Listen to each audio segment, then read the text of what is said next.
Okay, so in this lecture we are basically concerned with what we call the primary decomposition theorem. Okay. The primary decomposition theorem. Okay.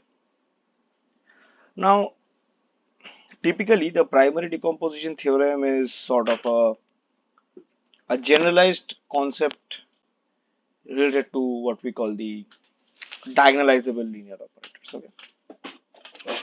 Like we know that if you have a linear operator over a finite dimensional vector space which is diagonalizable. Okay. So suppose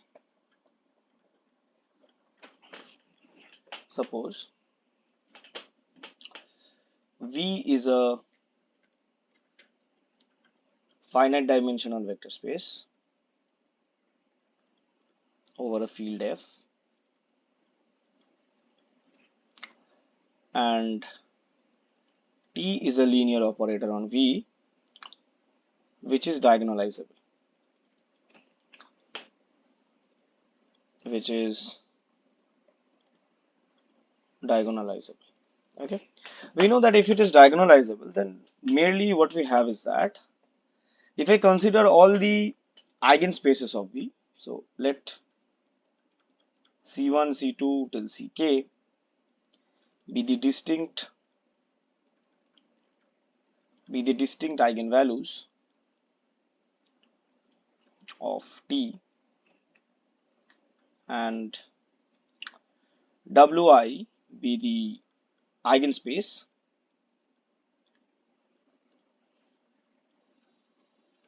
associated to the eigenvalue Ci.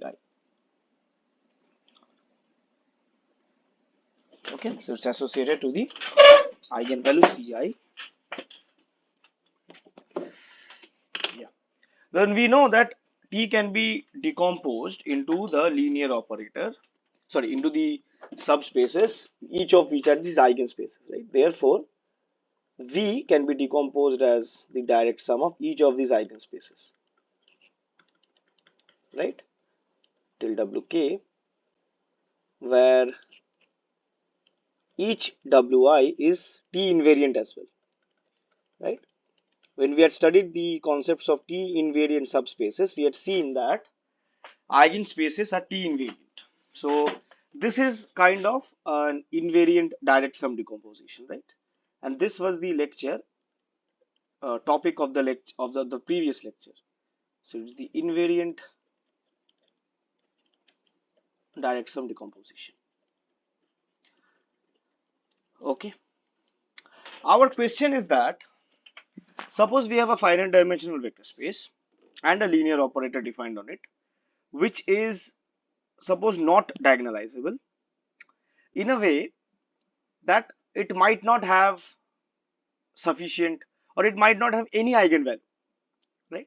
If it has no eigenvalue, then that is typically a problem for the underlying field, right? Like I guess we had discussed this in the lectures of eigenvalues and eigenvectors. We had said that if the underlying field is algebraically closed, if the underlying field is algebraically closed, then there always exists an eigenvalue. Then there always exists sufficient eigenvalues, I should say. Sufficient eigenvalues in the sense there are as much eigenvalues as there should be. That is the typical word I would use, since I am not specifically mentioning any vector space or any linear operator. Okay. So it's obvious that if we are, if we are working out with a vector space and a linear operator, and we find that the linear operator is not having an eigenvalue, then that is typically a problem of the underlying field. So we can just consider the algebraically closed, extension of the underlying field, and then we are good to go.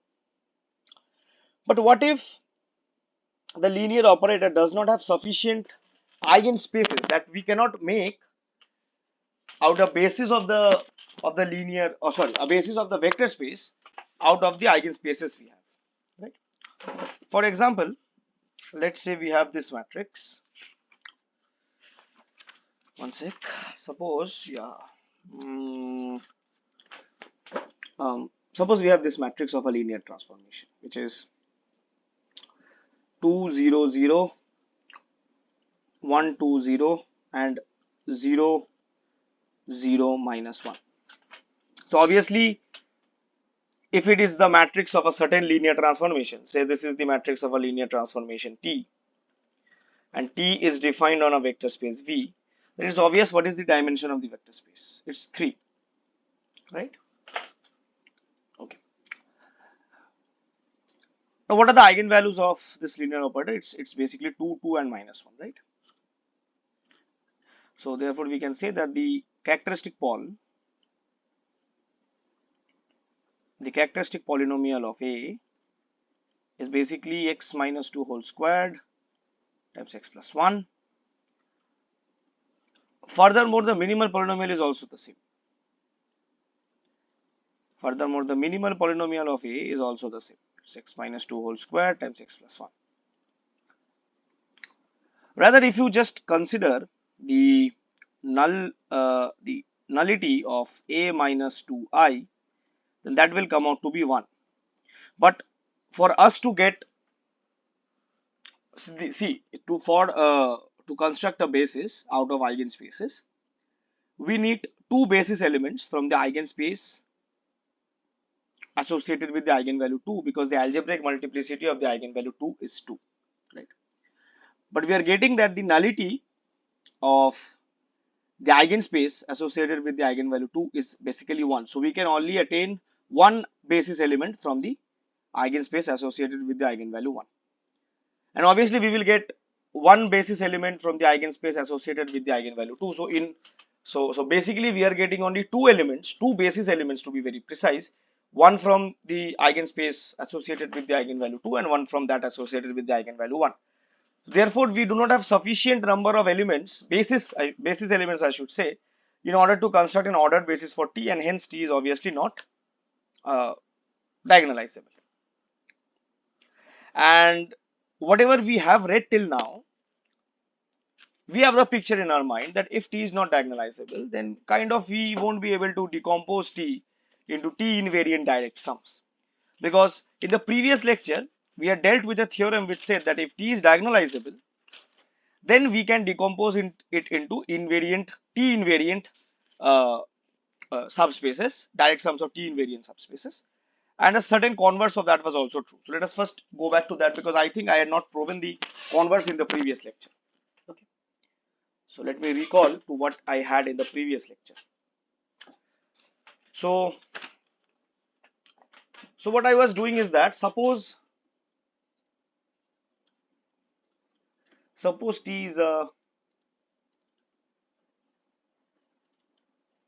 diagonalizable linear operator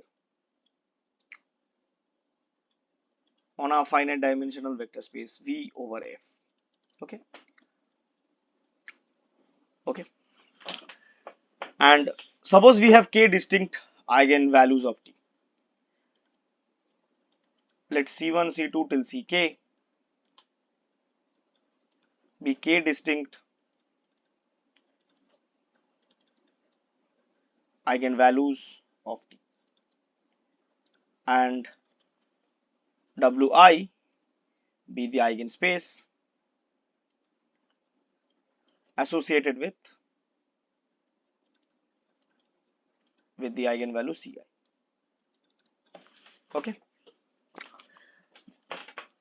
Then this is concerned to some previous lecture where we had introduced the concept of direct sum decomposition as well as the concept of diagonalizability, because we have seen that in that case T can be written as a direct sum of each of these subspaces, right? So we can write it as W1, direct sum W2, and so on till Wk, right? Moreover, we had dealt with a theorem in the previous lecture on invariant direct sum that if, sorry, this is not T, this should be V, sorry, that if V can be decomposed into into a direct sum so of certain subspaces, say W1, W2 till Wk, then we have, this was in the previous lecture I guess, that then we have k linear operators. Then there exists k linear operators E1, E2 till Ek, such that these operators have these properties.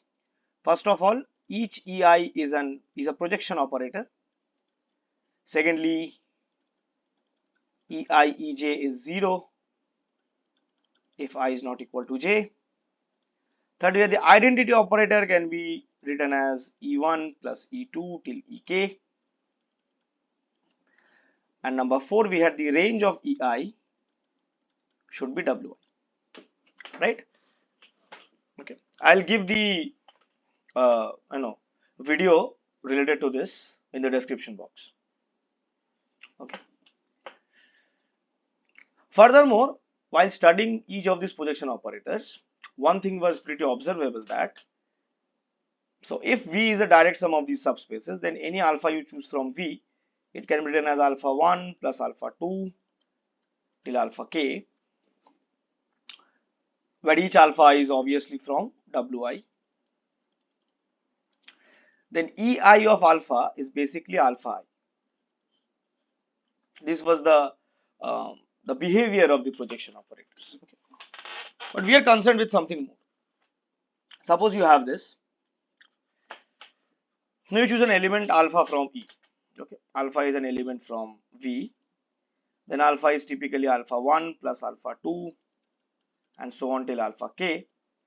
Then that implies what is T of alpha. So T of alpha is by the properties of linear operators.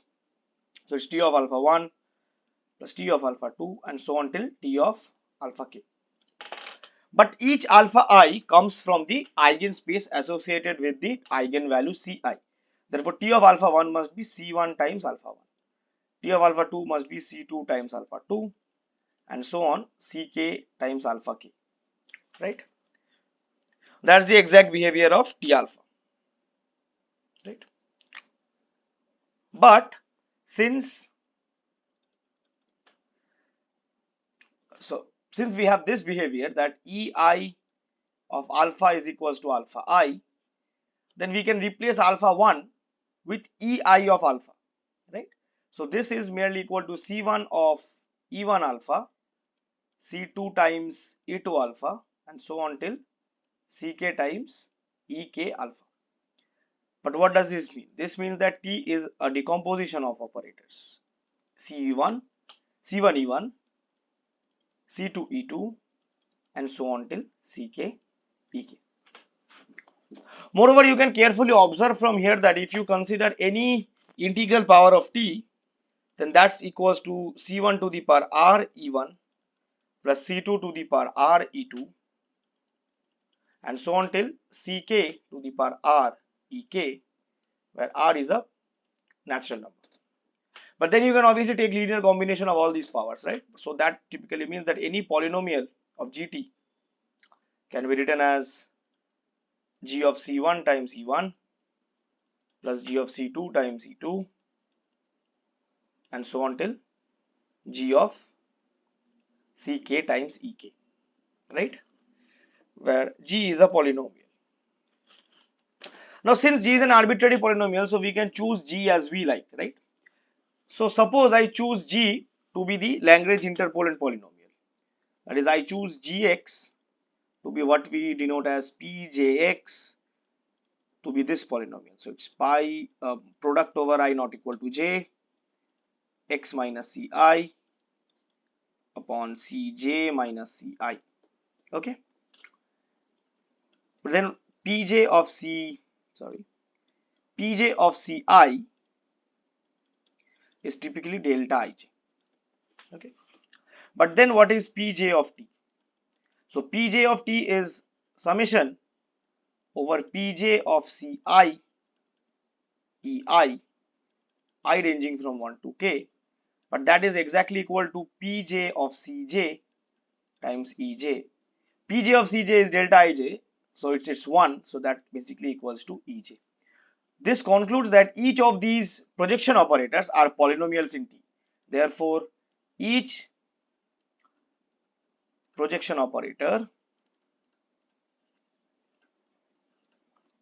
Ej is a polynomial in T.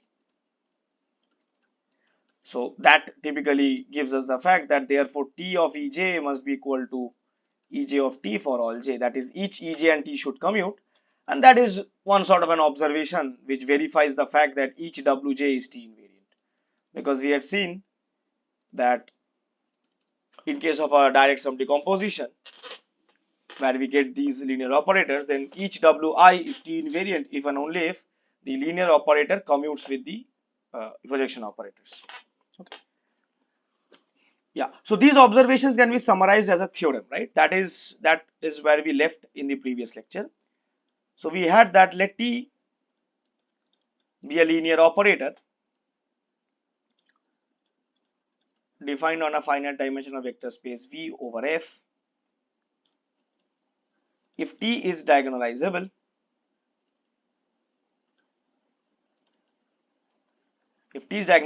and if C1, C2 till Ck are distinct eigenvalues of T, then there exist k linear operators E1, E2 till Ek such that number one, each of them are projection operators, right? These are all what we observed. Then we had the identity operator can be written as the sum of these projection operators. Then the linear operator T can be written as C1 times C1 plus C2 times C2 and so on till Ck times Ek. Number 4 we had that, which was obvious, that Ei Ej is 0 for all I not equal to j. And number 5 we have typically the range of Ei is typically equal to Wi, and that is equal to the null space of T minus Cii, which is typically speaking that Wi is the eigenspace associated with the eigenvalue Ci. Right? So this is the exact observation which we discussed. We are concerned about the converse of this. So what does the converse speak? Conversely, if there exists k linear operators E1, E2 till Ek, k non-zero linear operators to be very specific, and k distinct scalars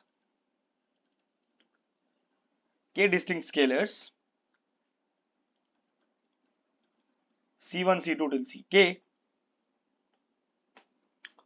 such that the EIs, or let me just frame it like this, such that condition, so we are concerned about the conditions this, and this. Condition 2, 3 and 4 is obeyed. Condition 2, 3 and 4 holds, then T is diagonalizable.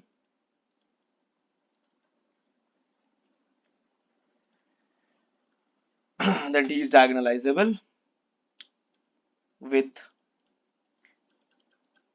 C1, C2 till Ck being its distinct characteristic values, being the distinct eigenvalues, and condition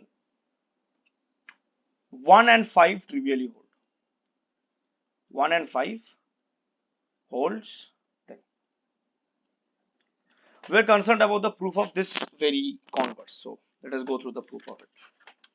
So this kind of characterizes the diagonalization of a linear operator T in terms of direct sum decompositions, or I should say T invariant sum decompositions. I can also say that, because we have got, we can eventually get the fact that each of these diagonalizations sorry, each of these decompositions, the subspaces which are concerned with the decompositions, they are actually T invariant. Okay, because they eventually come out to be eigenspaces. Yeah, so let's prove this. Proof. So first we need to show that each of these linear operators are projection operators. Then we need to show that the only distinct eigenvalues of the linear operator can be one of these C1 to Ck's. And we need to show that the range of each of these projection operators AI is the null space of T minus Ci of I. Okay, so let us start. We have that the identity operator can be written as E1 plus E2 till Ek. But that implies what is Ej of I. So it's basically Ej squared, because as Ei Ej is 0 for all I not equal to j. So E1 Ej will be 0, E2 Ej will be 0. Only Ej dot Ej, which is Ej squared, will be a non-zero element. But on the left hand side we have Eji, so it's simply Ej. So we have this, right? So Ej is typically a projection operator. That's quite proved. Now we have T can be written as C1 E1 plus C2 E2 till Ck Ek. Then what is Tej? Then Tej is basically so it will come out to be Cj Ej, right? Because E1 Ej will be 0, E2 Ej will be 0 till we reach Ej Ej, right? But that implies T minus Cji of Ej is equal to 0. Now Ej is a non-zero operator, right? Since Ej is a non-zero linear operator, so we will get some vector alpha such that Ej alpha is non-zero. Because if for all vectors alpha Ej alpha is 0, then Ej becomes a zero operator. So if I choose this alpha, then that implies T minus Cji of Ej alpha is 0. But this element is a non-zero element. That implies those each Cj's are the eigenvectors, eigenvalues of T. Right? This is direct from the definition.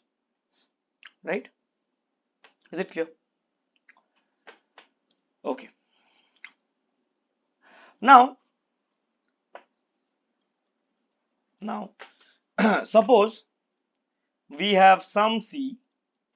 Suppose we have C which is not equal to Ci's. Any of the Ci's we have is I ranging from 1 to k, such that T of alpha is equals to C times alpha. So C is some eigenvalue which is not one of these C1, C2 till Ck. We need to show that if there exists some C, then it should be equal to one of these C1, C2 till Ck. That is proving the fact that the only eigenvalues of T can be one of these distinct scalars given. Okay. So this happens for some non-zero vector alpha. Okay. But if this happens, so that typically means that T minus Ci of alpha is 0. Now what is T? Or rather I should say what is T of alpha? So T of alpha is basically of the form C1 E1 alpha plus C2 E2 alpha, as given T is the sum of C1 E1 plus C2 E2 till Ck Ek. So it's Ck Ek of alpha and I of alpha. So I is decomposed into E1 plus E2 plus E3 till Ek. So I of alpha is typically E1 of alpha plus E2 of alpha and so on till Ek of alpha. Then what is T minus Ci of alpha, right? So it typically becomes summation over I is equals to 1 to k. So we have C1, or I can write Ci minus C of Ei alpha, right?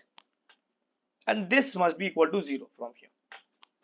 But then suppose we operate with Ej, with any projection operator Ej, then this part is a constant, so it will eventually come outside because each of the Ej's is a linear operator.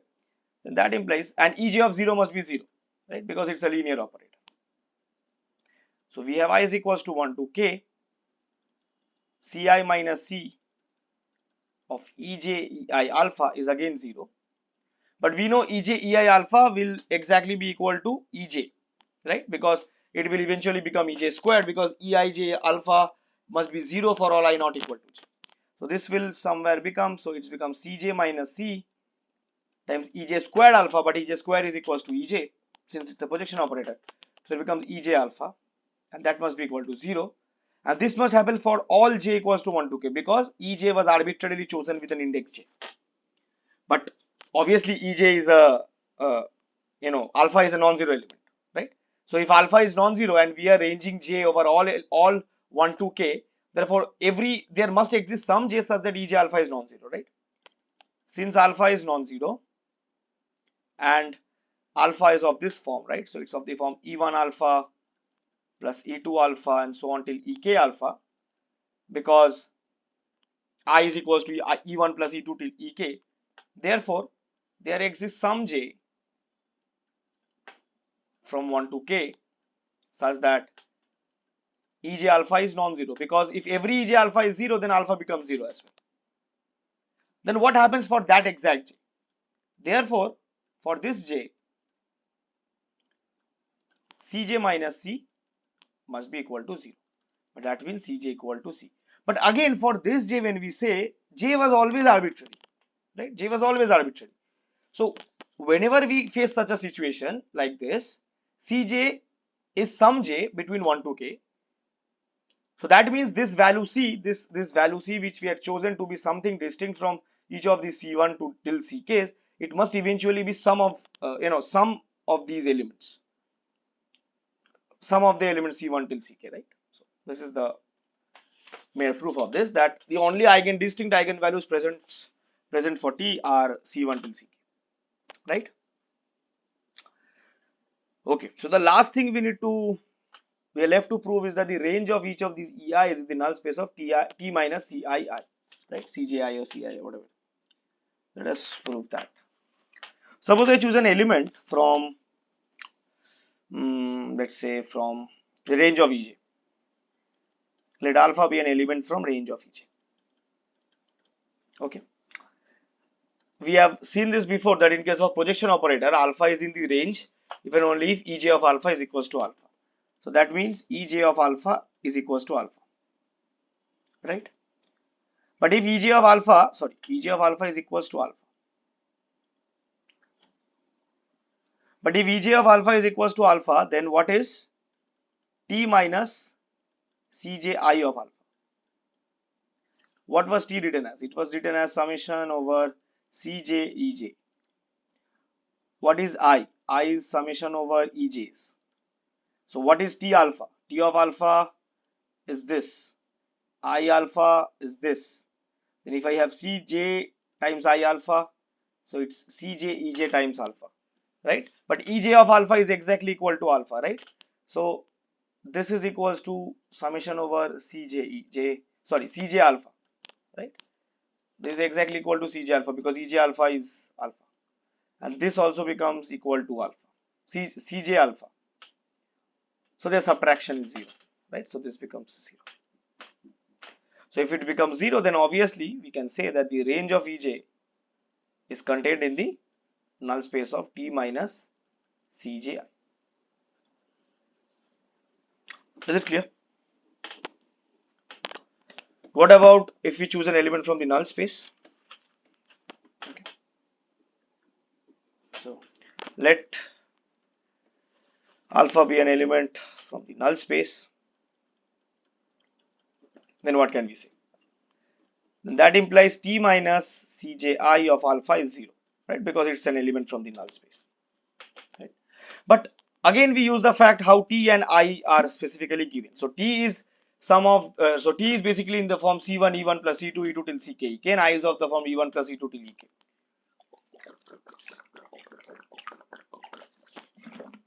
right? So that implies T minus Cji is of the form summation over Ci minus Cj, I ranging from 1 to k. We have here Ei of alpha equal to 0. Then again we can multiply this with some Es, right? Summation I is equals to 1 to k, Ci minus Cj. I is obviously not equal to j as considered. So it's, yeah, Ci will be equal to j at some point. But it's say Ei alpha is equals to 0 because Es is again a linear operator. But then this will typically be Cs minus Cj Es squared alpha, but the Es squared is Es, so it's Es alpha equal to 0. But we have assumed S such that S is not equal to J. Okay. So if S is not equal to J, then Cs minus Cj is non-zero. So that implies Es of alpha must be equal to 0, as Cs is not equal to Cj because S is not equal to J. But if Es alpha is equals to 0, since alpha is of the form E1 alpha plus E2 alpha and so on till Ek alpha, and Es alpha is equals to 0, then that's obviously mean that there exists some J in the, in block K, let's say, because J ranges from 1 to K, such that Ej of alpha must be alpha, right? Only then we have Es of alpha to be 0. So that implies alpha is in the range of Ej, right? Because this happens for all, because Es alpha happens for all S not equal to J. So for this J, alpha must be in the range of Ej. Is it clear? Or I shouldn't have mentioned this because this J comes from the index J, which is distinct from S, right? Right. So therefore, the null space of T minus Cji is contained in range of Ej. We had previously showed that the range of Ej is contained in null space of T minus Cji, hence they are same. So that's the end of the proof. Yeah. So in this lecture, we are concerned with the primary decomposition theorem, right? So let us come to it now, finally. Okay. So what is the statement? So what is the statement?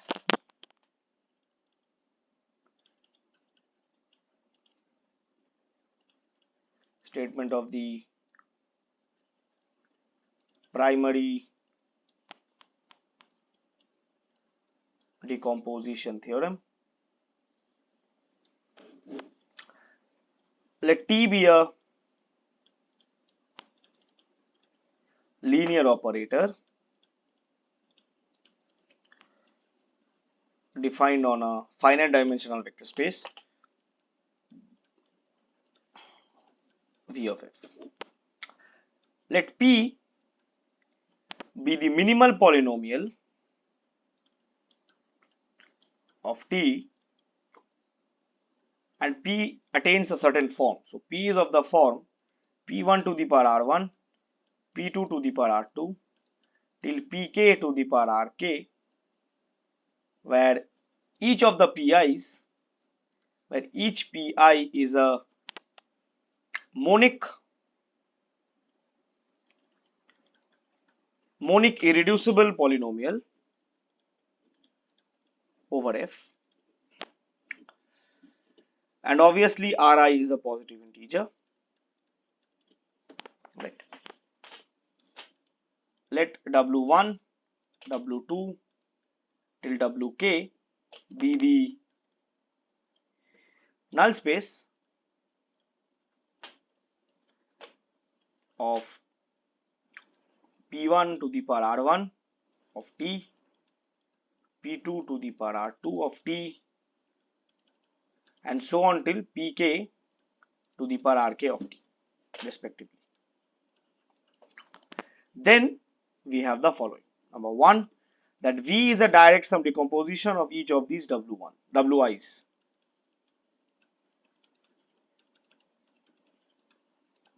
Clear? Number 2, each wi is T invariant. And number 3, if we consider Ti to be the restriction of T to Wi, obviously for all I, then the minimal polynomial of Ti is Pi to the power Ri. So that's the primary decomposition theorem. Now why is it useful? Because we know that in case of a, suppose what do we have in case of a triangulable operator? We have the minimal polynomial of this form, right? So P of x is of this form. So x minus c1 to the power r1, x minus c2 to the power r2, and so on till x minus ck to the power rk. Right? It is the case in which the matrix is or property is triangulable. If it's diagonalizable, then we have the linear factors x minus c1, x minus c2 till x minus ck when it's diagonalizable. Right? So in both the cases, the minimal polynomial could be completely reducible to linear factors with some integral power. But so if the minimal polynomial can be reduced to linear factors of some integral power, then it's very simple to study the linear operator or the structure of the linear operator, right? But what if the minimal polynomial cannot be factorized into linear factors? What do we do then, right?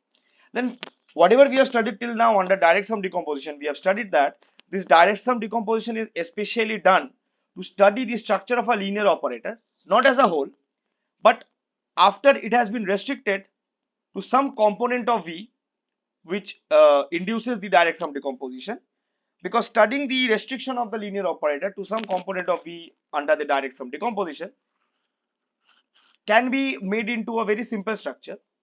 So if each of the restricted operators are simple, then the whole linear operator also becomes simple, right? So in a case where the or rather we can say that we do not know whether the minimal polynomial can be completely reduced to linear factors or not.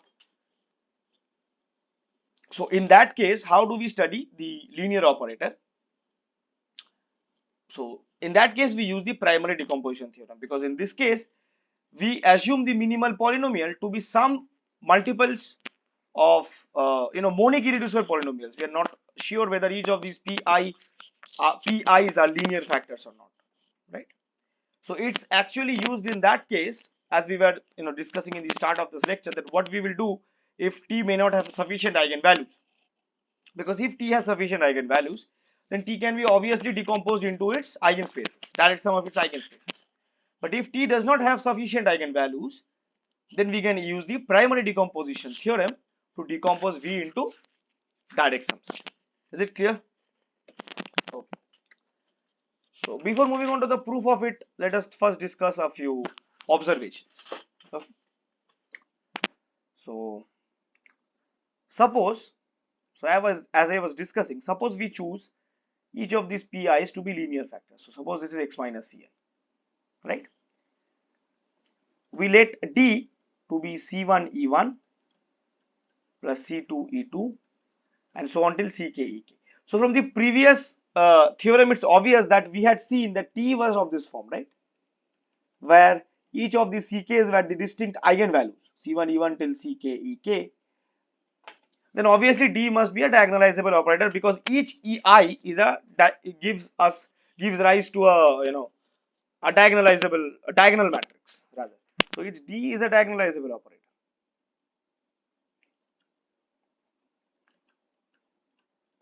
right? And each of the CI's are distinct eigenvalues.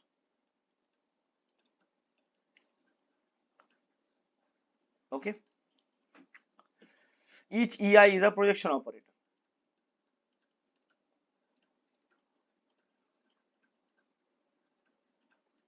Clear? Then D is a diagonalizable operator. We say that D is the diagonal part of the operator T. see, when we had studied the concepts of projection operators, we had found this, that E, if a projection operator, then it has a matrix of this form. So it's of the form I 0 0 0, where I was the dimension of the linear operator is defined on. Sorry, on the vector space it's defined on. Eventually, each of these EIs are typically defined on the on the eigenspaces, to be very specific, because we have considered the minimal polynomial to be x minus ci, right? So it's defined on the null space of t minus ci, capital A, right? Rather, each E has a diagonal block form. So C1 times E1, what is C1 times E1? So it's C1 times this identity matrix. So obviously the whole operator is a diagonalizable operator. So D is called the diagonal part of the operator T. Or rather, I can use the term diagonal operator as well. Okay. So D is called the diagonal part of the operator T. We let N to be the part of the operator which is outside D.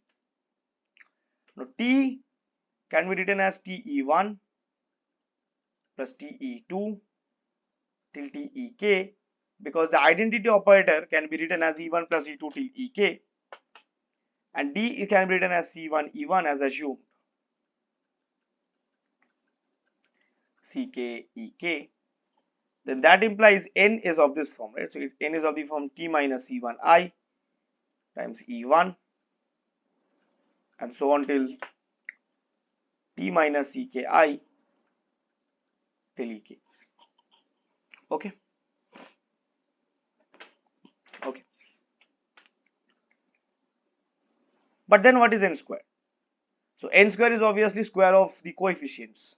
So it's T minus C1 I whole square times E1 and so on till T minus CK I whole square times EK.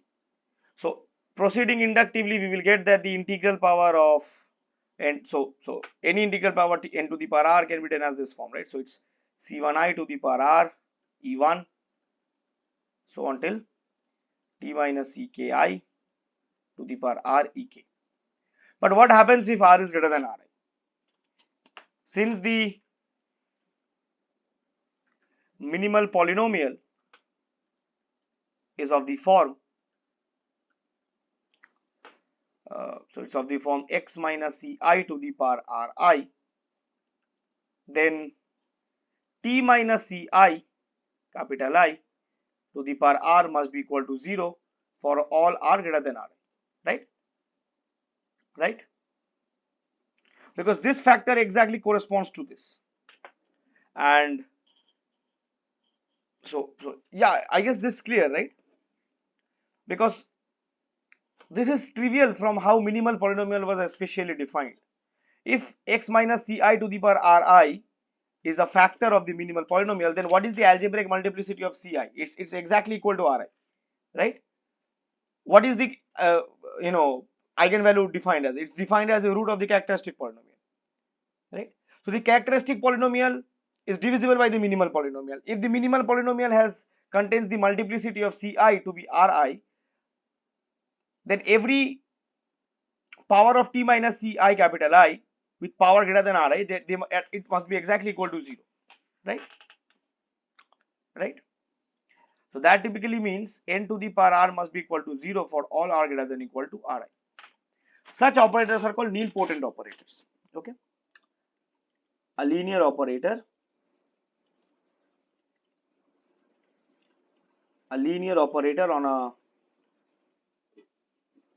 on a vector space. We do not require the term of our finite dimension. So a linear operator on a vector space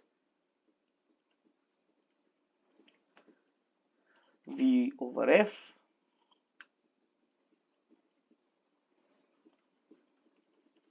is called a nilpotent if there exists some r greater than 0 such that n to the power is equals to 0, but n to the power r minus 1 is not equal to 0, right? Therefore this n is a nilpotent operator. Now n was defined as t minus d, therefore t is defined as n plus d. Therefore the linear operator we started working with, which was diagonalizable, it can be decomposed into two parts. One is a nilpotent part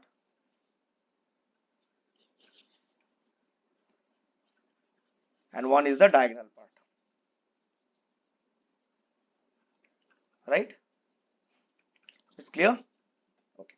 So let this lecture be up to this much. In the next lecture, we will prove the primary decomposition theorem, and we will end with the series on elementary canonical form. So this was all dealing with elementary canonical form. So in the next lecture on the proof of the primary decomposition theorem, to be very precise, it will be the last lecture on the elementary canonical forms. The next lecture onward, we will be starting with what we call the topics linked with the rational canonical form and the Jordan canonical form, introducing the concepts of cyclic subspaces, and then dealing with a very related decomposition theorem as the primary decomposition theorem, which is called the cyclic decomposition theorem. Okay, so meet you guys in the next lecture.